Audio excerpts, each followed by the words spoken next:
আজি কোনটো বাক্যৰ আপুনি বিশ্বাস কৰি আছে, কেনেকৈ জীৱন যাপন কৰিব বিচাৰিছে। যদি আপোনাৰ পৰিকল্পনা মতে জীৱন যাপন কৰিলে আপুনি কেতিয়াও সফল নহ'ব। কাৰণ বাইবেলত পালো তোমালোকৰ পৰিকল্পনা আৰু মোৰ পৰিকল্পনা একেই নহয়। এই গতিকে মোৰ পৰিকল্পনা মই জানো।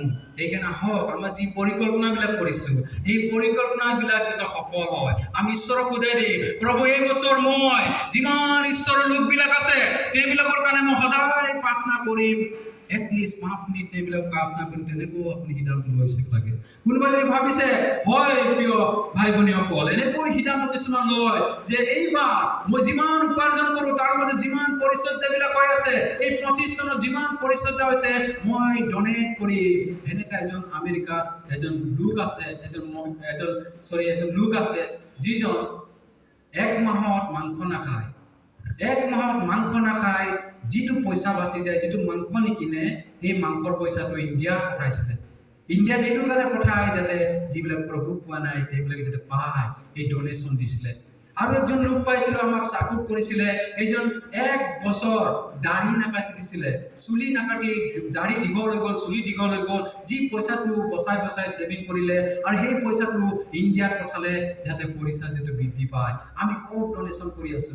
আমি তেনেকৈ কৰিছেনে কৰা নাই? আমি তেনেকৈ অযথা পইচাবিলাক খৰচ কৰি দিওঁ, কিন্তু ঈশ্বৰৰ কাৰ্য নিমিত্তে পৰিচৰ্যা নিমিত্তে আমি ডোনেশ্যন নকৰোঁ। 100 টকা 200 টকা একজন আছিলে মাত্ৰ প্ৰত্যেক মাহত 25 টকা পঠায়, ঈশ্বৰৰ লোকবিলাক যাতে চাপোৰ্ট হয় তাকে 25 টকা পঠাইছিলে। আৰু তাৰ যোগেদি বহুত আমি নটিছত দেখিছো বহুত লোকবিলাকে প্ৰভু পালে। আপুনি তেনেকৈ সিদ্ধান্ত কৰিব পাৰে, মই 1 মাহ মাংস নাখাওঁ, সেই পইচাৰ যোগেদি মই ঈশ্বৰৰ পৰিচৰ্যা নিমিত্তে মই দি দিম। আৰু কোনোবাই চাকৰি কৈছে মই কিছুমান অংশ মই প্ৰভুৰ গৌৰৱতে প্ৰভুৰ পৰিচৰ্যা নিমিত্তে দি দিম। কিন্তু আজিৰ যুগ তেনেকৈ হোৱা নাই।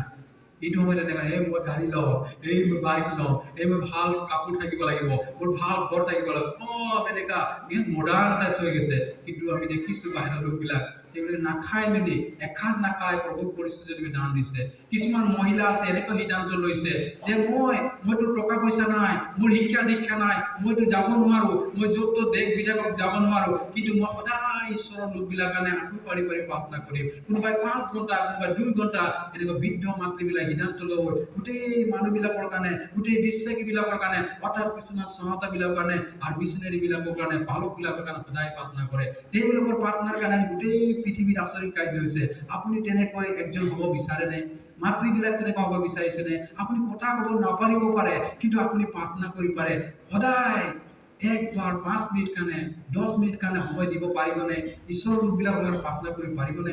কোনোবাই ভাবিছে মই গোটেই বছৰ এনেই অযথা টাইমবিলাক পাৰ কৰোঁ, মই সদায় বাইবেল অধ্যয়ন কৰিম আৰু বাইবেল পঢ়ি মই নিজৰ জীৱনটো, নিজৰ পৰিয়ালটোৰ কাৰণে চিন্তা কৰিম। কোনোবাই যদি জীৱনত আপোনাৰ পাৰিবাৰিক প্ৰাৰ্থনা নাই, আজি আমি সিদ্ধান্ত কৰিম যে মোৰ জীৱনত পাৰিবাৰিক প্ৰাৰ্থনা, মোৰ পৰিয়ালৰ পাৰিবাৰিক প্ৰাৰ্থনাটো মই গঠন কৰিম আৰু সদায় বছৰত প্ৰত্যেক দিনে যাতে পাৰিবাৰিক প্ৰাৰ্থনা থাকে। কাৰণ আমি পালোঁ মংগলৰ প্ৰতিজ্ঞাবিলাক লিপ্ত কৰিবলৈ হ'লে আপোনাৰ আৰু মোৰ জীৱনত, ব্যক্তিগত জীৱনৰ লগত পাৰিবাৰিক জীৱনত আমাৰ কি যে প্ৰাৰ্থনা অতি আৱশ্যকীয় হয়। প্ৰাৰ্থনা বহুত ডাঙৰ পাৱাৰফুল আছে। মোৰ প্ৰেয়াৰ মোৰ পাৱাৰ বুলি কৈছে। যিমান প্ৰাৰ্থনা কৰিম সিমান ঈশ্বৰৰ আশীৰ্বাদবিলাক আমি দেখিবলৈ পাওঁ। হালেলুয়া। আহক আমি সকলো থিয় হওঁ। হালেলুয়া। আপুনি সকলো চকু বন্ধ কৰিম আৰু কওঁ, প্ৰভু মই এনেকুৱা এটা সিদ্ধান্ত লৈছোঁ আজি মই এনেকুৱা সিদ্ধান্ত লৈছোঁ প্ৰভু, যি সিদ্ধান্ত গোটেই বিশ্বাসীবিলাকৰ কাৰণে, যি সিদ্ধান্ত গোটেই মিছনেৰীবিলাকৰ কাৰণে, ঈশ্বৰৰ লোকবিলাকৰ কাৰণে। মই একো কৰিব নোৱাৰোঁ, কিন্তু আজি সিদ্ধান্ত লৈছোঁ মই প্ৰত্যেক দিনেই তেওঁলোকৰ কাৰণে এবাৰ হ'লেও প্ৰাৰ্থনা কৰিম। কোনোবাই যদি ভাবিছে মই বহুত ইনকম হয় বিজনেছত, প্ৰভুৰ নিমিত্তে প্ৰভুৰ ৰাজ্য বিস্তাৰতে আপুনি ডনেট কৰি দিয়ক। ঈশ্বৰে বহুমূল্য আশীৰ্বাদ কৰিব, ঈশ্বৰ আশীৰ্বাদ কৰিব। जीवन के सफर में रुकना नहीं कभी, कदम बढ़ा के चलते जाना रुकना नहीं। আমি জীৱনৰ সফৰত আমি গৈ আছো, আমি কেতিয়াও ৰৈ নিদিম, কেতিয়াও ভাগৰি নপৰিম। राह में है अंधेरी, আমাৰ আন্ধাৰ আছে প্ৰিয় ভাই বোনেৰা, ৰাস্তাত আন্ধাৰ আছে, डरना नहीं कभी, আমি কেতিয়াও ভয় নকৰিম। কদম बढ़ा के चलते जाना, আমি গৈ থাকিম। মঞ্জিল বহুত দূৰ আছে প্ৰিয় ভাই বোনেৰা, যেতিয়ালৈকে প্ৰভু নাহিব তেতিয়ালৈকে আমি গৈ থাকিব লাগিব। 25 চন আহিব, 26 চন আহিব, 27 চন আহিব, বা যেতিয়ালৈকে আমাৰ যিশু আপোনাক আৰু মোক নিবলৈ নাহিব তেতিয়ালৈকে আমি থাকনা নাহি। মঞ্জিল হে বহুত দূৰ, থাকনা নাহি my dear brother and sister, আমি ভাগৰি হৈ যাব নালাগে। আমাৰ যেতিয়া আগমনলৈকে প্ৰভু নোহোৱালৈকে যাতে বিশ্বাসী হৈ থাকিম, প্ৰভু নোহোৱালৈকে যাতে প্ৰাৰ্থনাশীল হৈ থাকিম, প্ৰভু নোহোৱালৈকে যাতে আমি ষ্ট্ৰং হৈ থাকিম বিশ্বাসত, যাতে আমি এনে তুলি নিয়া পুত্ৰ হিচাপে গ্লৰিৱান্টিত বডি হৈ যাব, আমি প্ৰভুৰ লগ ল'ব পাৰিম। কদম বঢ়াকে চলতে জানা থকনা নাহি কবি। আহক আমি প্ৰাৰ্থনা কৰি প্ৰভু কম, প্ৰভু সঁচাকৈ আপোনাৰ মংগলৰ প্ৰতিজ্ঞা যি দিছে, আপুনি নেৰিম বুলি কৈছে, কেতিয়াও ত্যাগ নকৰিম বুলি কৈছে, আৰু মই একচেপ্ট কৰিছোঁ, গ্ৰহণ কৰিছোঁ। আৰু প্ৰভু মই ধন্যবাদ দিছোঁ, আপুনি আমাৰ বাবে প্ৰতিজ্ঞা কৰিলে। ধন্যবাদ দিছোঁ মোৰ জীৱনৰ বাবে প্ৰতিজ্ঞা কৰিলে।